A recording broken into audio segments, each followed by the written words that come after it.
A new law from Esther chapter 3 verse 8 to chapter 4 verse 16. Angered because Mordecai will not bow before him, Haman prepares his revenge. There's a race of people in your kingdom, sir, who do not obey you.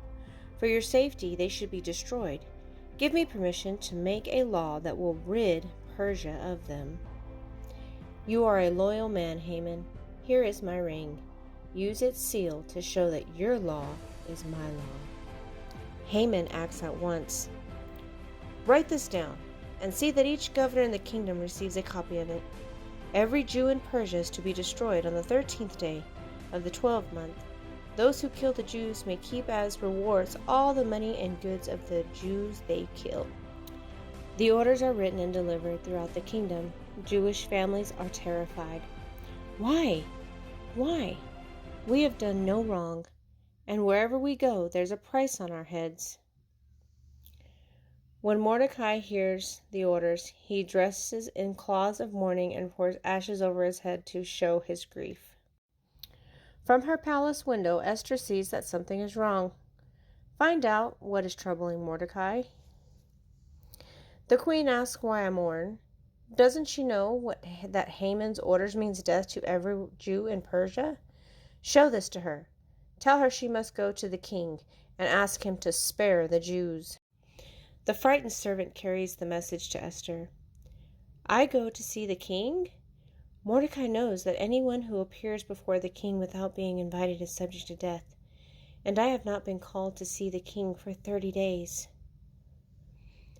Now, more frightened than ever, the servant reports back to Mordecai. Tell the queen I understand her fear, but tell her, too, that perhaps God raised her up to this palace for such a time as this. After receiving Mordecai's last message, Esther prepares to go to the king. Bring the royal robes. I will go looking as a queen should. No, this could mean your death. Queen Esther breaks the law by appearing uninvited before the king, an act punishable by death.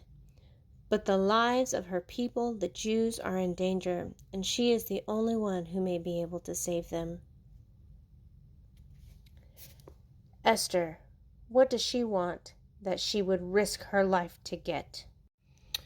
Surprised as he is by her sudden appearance, the king is pleased at the sight of his beautiful queen. He holds out his scepter to show that she is forgiven and asks what she wants. I ask that you and Haman come to a dinner that I shall prepare for you. The king accepts. So does Haman, who is overjoyed until he leaves the palace. That stubborn Jew, he still won't bow before me. Well, he'll be dead. He'll soon be dead with all the other Jews. At home, Haman complains that Mordecai has insulted him. Don't stand for it, Haman. Build a gallows and tell the king you want Mordecai hanged. Then you can enjoy your dinner with the queen.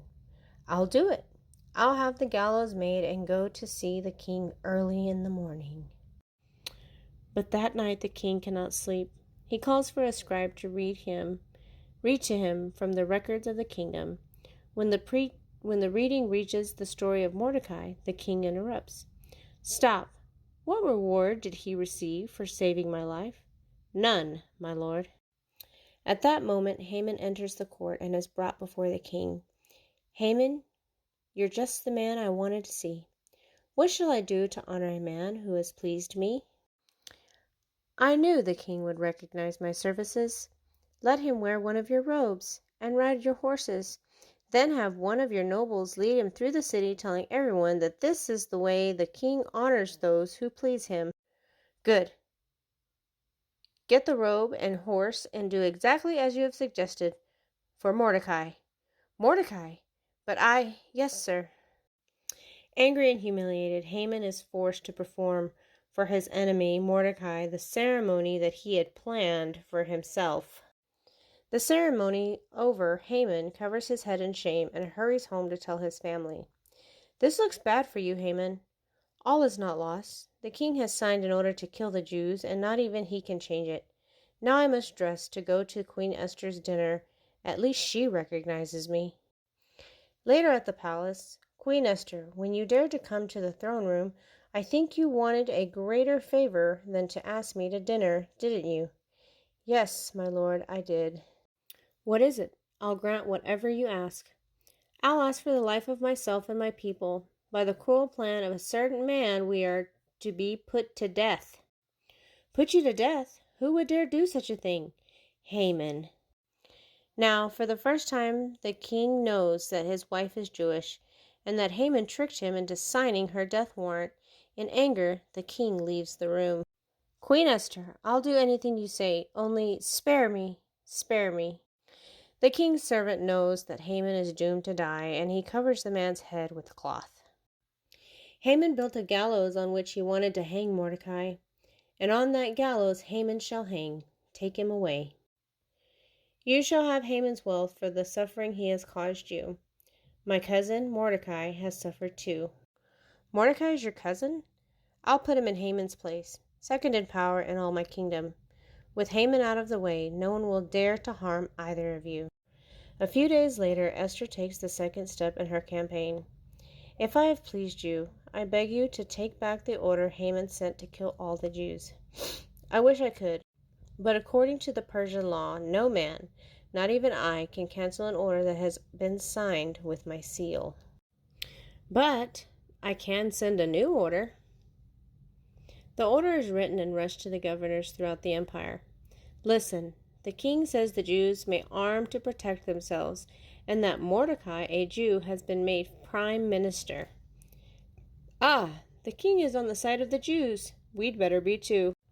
On the 13th day of the 12th month, the Jews throughout the Persian Empire gathered together to defend themselves. With the help of the king's governors, they are successful.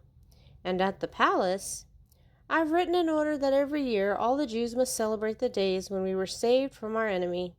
They should be days of joy and giving of gifts, and shall be called the Feast of Purim. The Feast of Purim is still celebrated by Jewish people throughout the world.